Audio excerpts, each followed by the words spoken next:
At 3:38 a.m. on February 28, 2026, President Donald Trump authorizes a military operation with unpredictable historic consequences. Together with the State of Israel, they launch Operation Lion's Roar that day, massively bombing military and civilian positions of the Islamic Republic of Iran, ending the life of Iran's supreme leader, Ali Khamenei, along with high-ranking state officials, and to this day, about 1,500 Iranians, both military and civilians. Meanwhile, on that same day, many were celebrating while many others gathered in protest and in mourning. The government of Iran, shortly after the attack, responded with bombings, missiles, and drones targeting military and civilian positions in Israel. And countries like Kuwait, Qatar, Saudi Arabia, and other allies of the United States, with attacks from both sides, which continue to this day, March 3rd. With statements from Donald Trump that the worst was yet to come, unleashing, according to some, the alleged Third World War. And although on the day of the attack, Donald Trump and Netanyahu called on people to overthrow the regime in Iran, days later, Donald Trump declared that the best thing to do is to look for someone inside the Iranian government, similar to what was done in Venezuela. Most of the people we had in mind are dead. So, we had some in mind from that group that is dead, and now we have another group. They may be dead also. So I guess you have a third wave coming in. Pretty sure we're not going to know anybody. But did you know that this conflict goes back even thousands of years? In recent days, both the Ayatollahs of Iran, Netanyahu, and Trump supporters have turned to the Holy Scriptures to support these military actions. And in the special case of the clash between the State of Israel and the Islamic Republic of Iran, there is a great story to tell behind how we got to this situation today. This is Reynaldo Carrillo Vilches speaking, and join us to discover the true roots behind this story.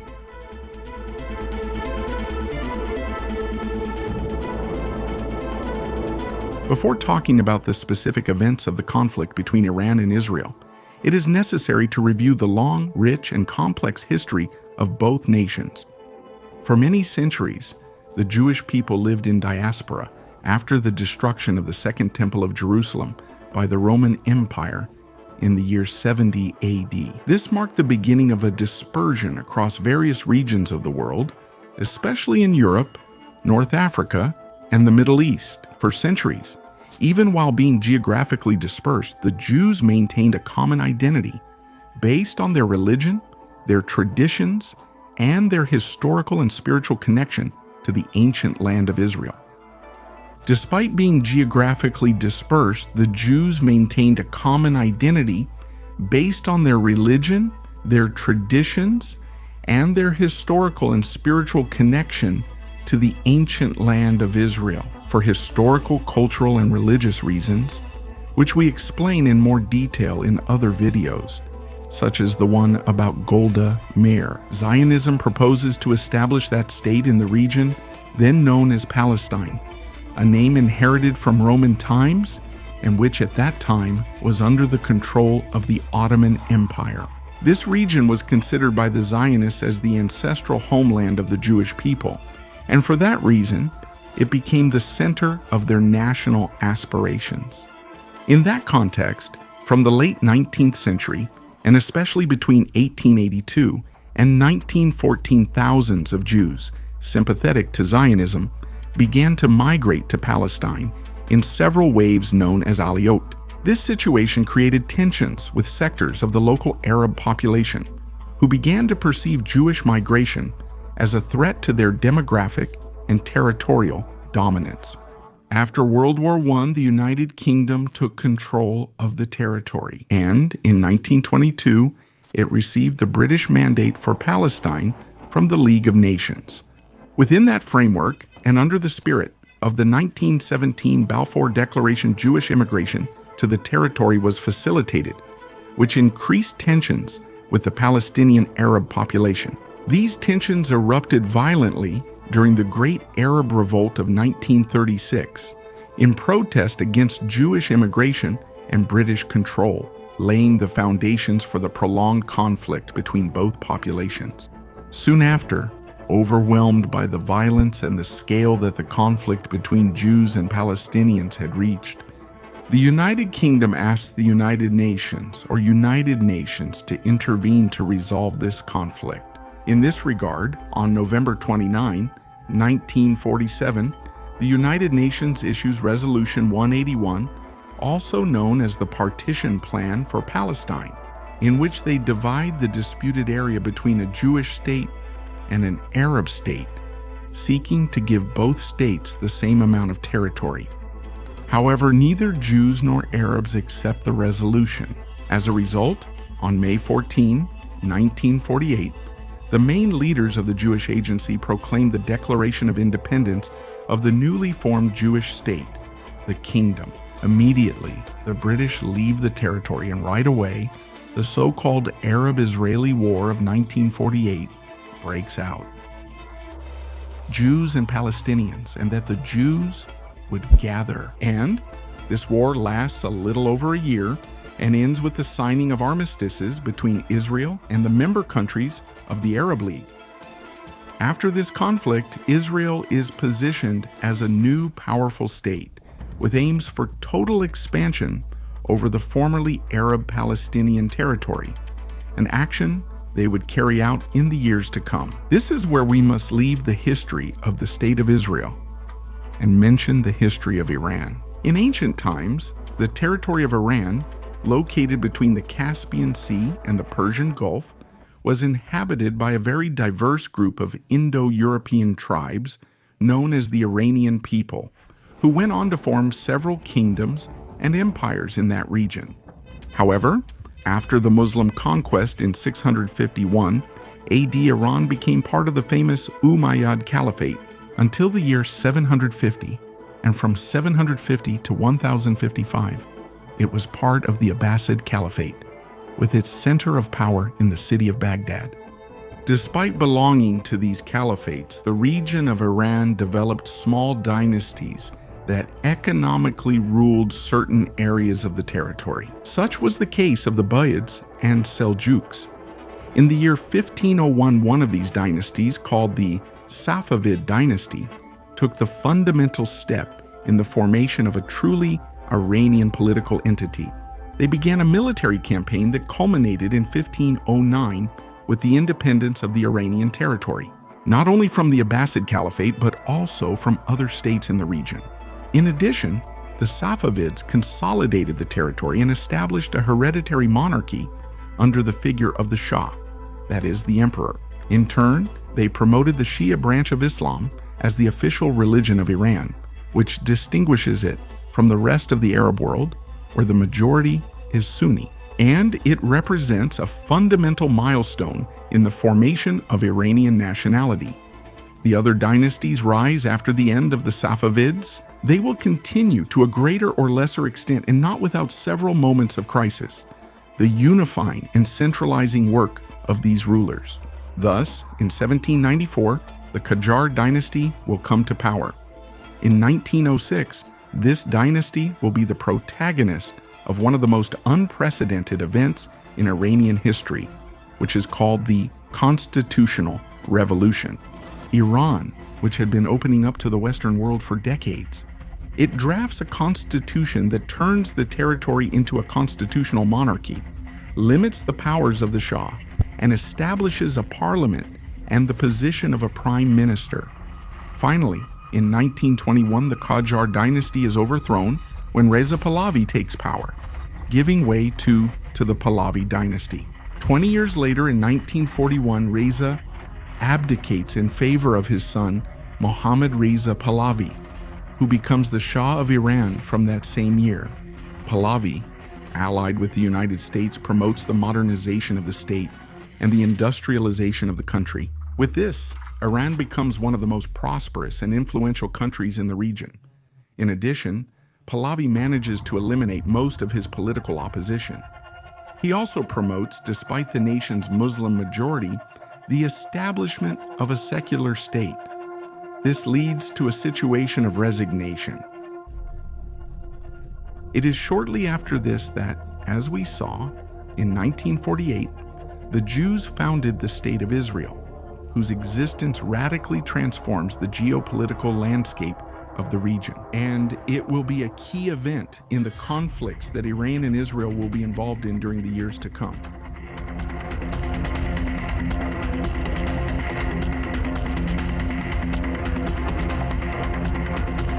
However, the relationship between Iran and Israel was not always as conflictive as it is today.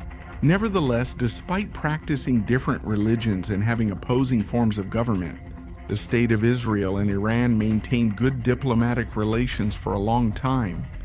This began with Iran's recognition of the newly established State of Israel in 1950, making it the second Muslim country to recognize it after Turkey. This decision was motivated by the search for regional alliances to counter the hostility of neighboring Arab countries toward Israel, with whom both Iran and Israel shared common interests, especially in matters of security and economy. In fact, during the 1950s, Shah Mohammad Reza Pahlavi consolidated his power with direct support from the United States and the United Kingdom, who orchestrated the overthrow of then Prime Minister Mohammad Mossadegh. The latter had tried to nationalize the Iranian oil industry, challenging British and American interests in the region. And although Israel did not participate directly in the operation, it maintained strategic ties with the Shah's regime, already within the framework of a broader regional alliance. In this way, Iranians and Jews developed a mutually beneficial binational relationship, which was evident in the secret and smooth cooperation in military and intelligence fields. Well, from the 1950s until the late 1970s, Israel and Iran collaborated in the training of security forces and in joint projects. They maintained representative offices, although without formal embassies, to avoid visible diplomatic tensions. Thus, for example, during the 1970s, Iran supplied oil to Israel through bilateral agreements and shared pipelines, even in secret, due to the lack of formal diplomatic relations during the global energy crisis caused by the Yom Kippur War in 1973.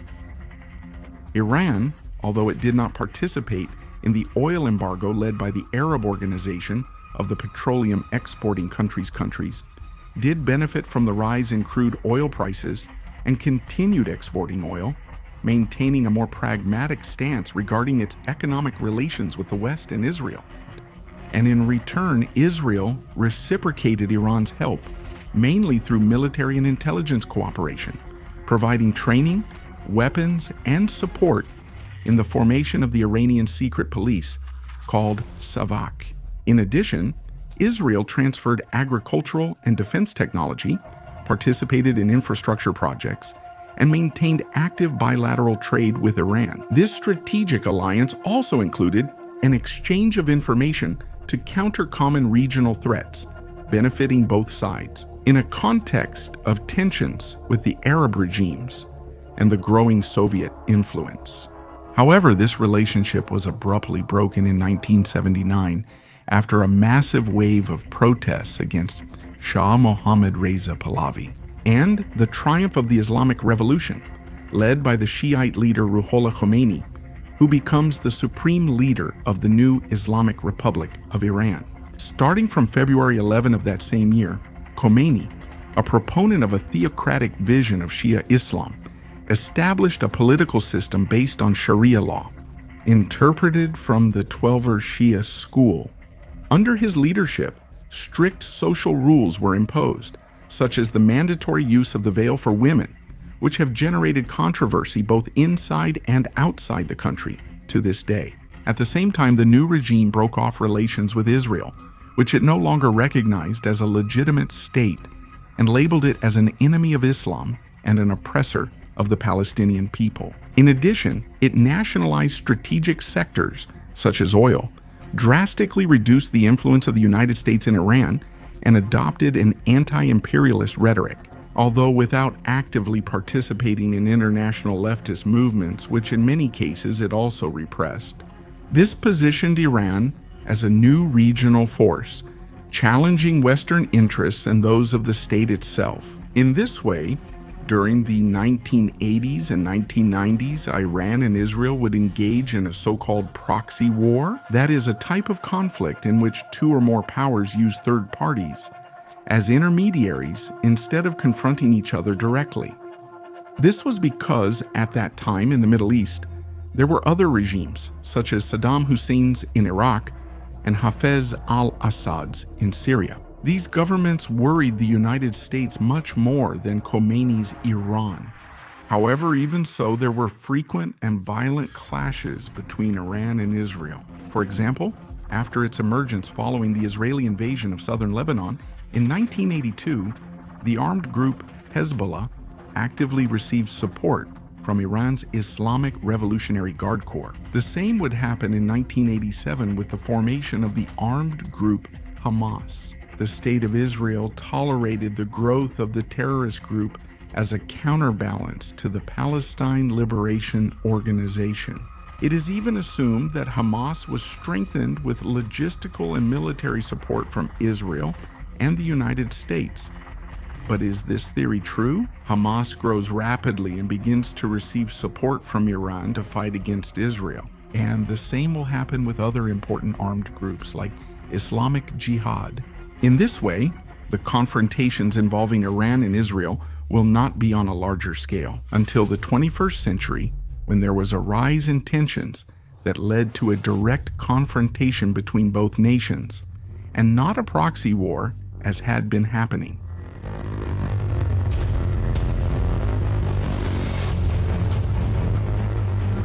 With the arrival of the 21st century, a fundamental event marks the beginning of a new stage in the conflict between Iran and Israel, the possibility that Iran could develop nuclear weapons. This represented a direct threat to Israel, a country that, although it has not officially acknowledged it, is presumed to possess a significant nuclear arsenal, which has expressed its opposition to other Middle Eastern nations gaining access to similar technological capabilities. The prospect of a nuclear-armed Iran intensified regional and global tensions, triggering a political, military, and diplomatic escalation between the two countries. Iran's nuclear program was nothing new. In fact, it had arrived in the country between the 1950s and 1970s with United States support for Shah Pahlavi. The controversy gained notoriety in 2002 when Iranian dissidents revealed the existence of two undeclared nuclear material processing facilities in Iran. What put these unknown facilities in the spotlight? Since 2003, Iran had shown itself willing, not so much to shut down its nuclear program, but rather to develop it in accordance with the demands of the international community, in exchange for a relaxation of the restrictions and embargoes imposed on the country. This, despite actions such as the assassination, claimed by Israel, of 4 scientists involved in the program. However, in 2018, President Donald Trump reinstated the restrictions and trade embargoes on Iran. In response, he restarted the nuclear program with the aim of developing weapons. This also came with significant support from Russia and China. The restart of the nuclear program, with all its dangerous implications, ignites a new stage of conflict. In 2018, Israel made public a large number of secret Iranian documents that showed Iran's efforts to hide nuclear activities. During the supposed freeze period, sponsored by the international community, in 2019, Israel took part in the assassination of another Iranian scientist from the nuclear program. After this, Iran and its allies, such as Syria, responded with missile and drone attacks on Israeli military targets, which, due to Israel's high level of military technological advancement, have very little effect. However, to these, Israel responds with several cyber attacks on military and civilian facilities in different regions, with the main objective being organized sabotage in those locations. This whole situation will lay the groundwork for a direct and open confrontation between both countries, starting in 2024, which is the one that concerns us today.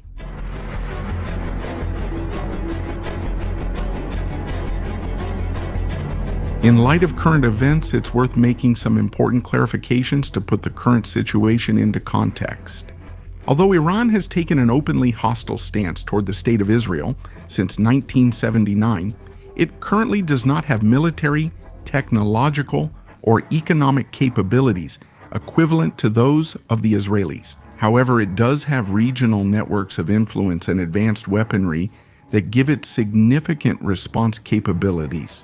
For its part, Israel, with its air superiority technological advantage and Western diplomatic support, has carried out a series of strategic military operations that have set the tone in the recent conflict.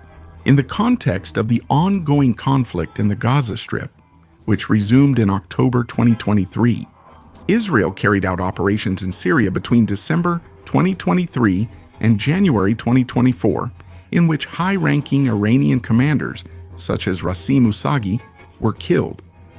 Subsequently, on April 1, 2024, the Israeli Defense Forces carried out an airstrike against the Iranian consulate in Damascus.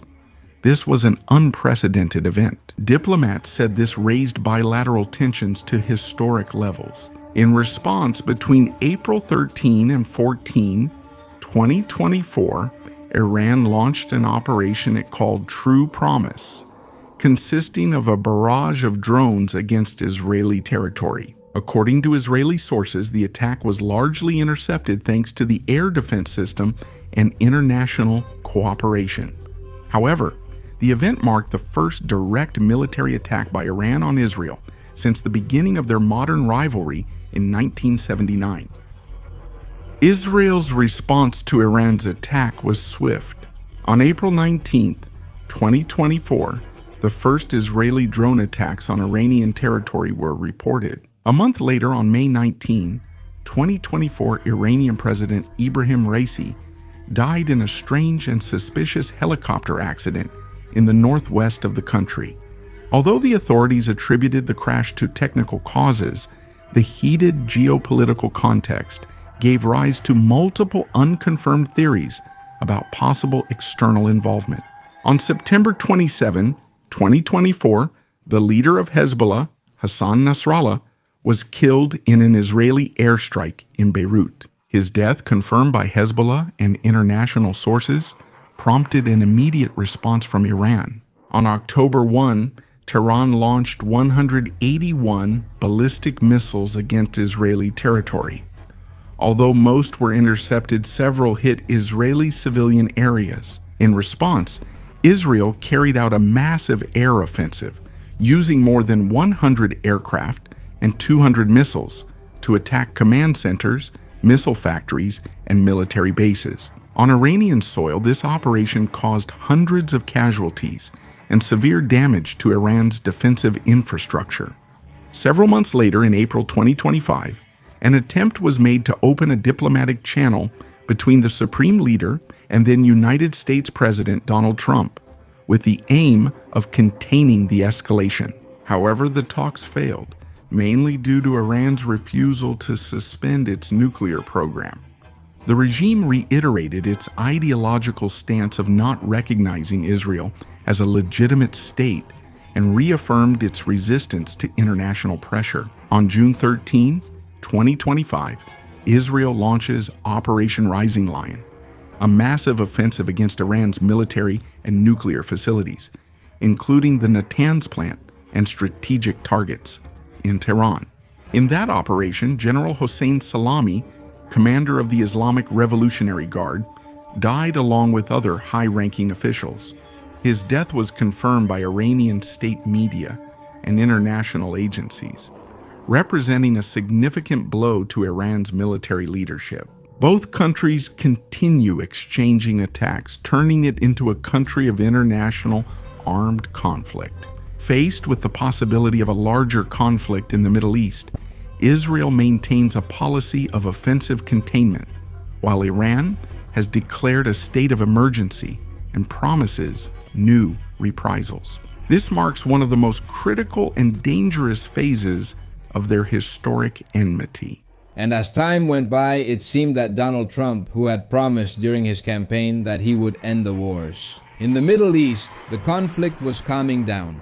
However, after a strong wave of protests erupted in Iran against the regime, the Islamist government reportedly ended the lives of more than 10,000 protesters. And right in the middle of diplomatic negotiations in January and February of 2026, which according to their spokespeople were going well between Iran and the United States, to eliminate from the war.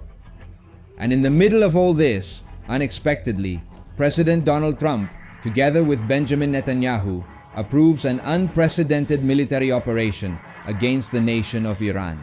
An extensive bombing that began in the early morning of February 28th, which has ended the lives of several members of the Iranian High Command, including the Supreme Leader of Iran, Ali Khamenei, as well as causing hundreds of deaths and injuries, both among military personnel and civilians. Where the attack on Shaharet Tayeb Primary School stood out controversially, with dozens of children killed. The death of Iran's Supreme Leader brought joy to many Iranians, especially those in the diaspora. And it brought protest and calls for revenge from many Iranians, especially in strongholds of the Islamic movement. In turn, as an immediate response, Iran launches attacks on various locations in Israel, as well as on United States military bases in Jordan, Kuwait, Bahrain, Qatar, Iraq, Saudi Arabia, and the United Arab Emirates, also seeking to affect the infrastructure related to tourism in those countries. Iran's response was even stronger 2 days later, on the night of March 2nd, with new bombings of strategic sites and a heavy bombardment of Israel and Tel Aviv by Iran. On the day of the operation, February 28th, Trump declares that the objective of the operation was to destroy Iran's military and missile capabilities, prevent Iran from obtaining nuclear weapons, and achieve regime change. In turn, his Secretary of State, Marco Rubio, stated that they carried out the attack as a preventive measure, since Israel was determined to carry it out, and knowing that Iran would respond to that attack from Israel, they decided to join in. The truth is that the real reasons and the controversies behind this conflict will continue to be a subject of debate. But beyond the regime change objectives expressed by the Trump administration, a political military coalition has remained in Iran, which is part of the same regime of the Islamic Republic of Iran and continues to govern, although in a rather fragile way and without a certain future. At the moment, there is also no other political coalition with the ability to displace the current one. At the same time, numerous supporters of the Ayatollah's regime have rallied and debated around the movement and its new martyr, Ali Khamenei. And on their side, the high-ranking American officials no longer talk so much about regime change.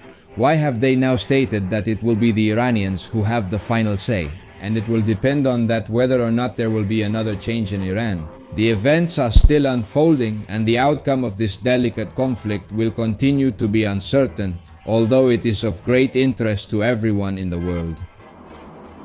Thank you for watching this video. Your support means a lot to us. By leaving your comments, giving it a like, subscribing to the channel, sharing the video with all your friends, and clicking the bell to activate notifications. This was Reynaldo Jose Carrillo Vilches speaking to you. This is the New Encyclopedia. As always, we thank you for all your support and many blessings to everyone.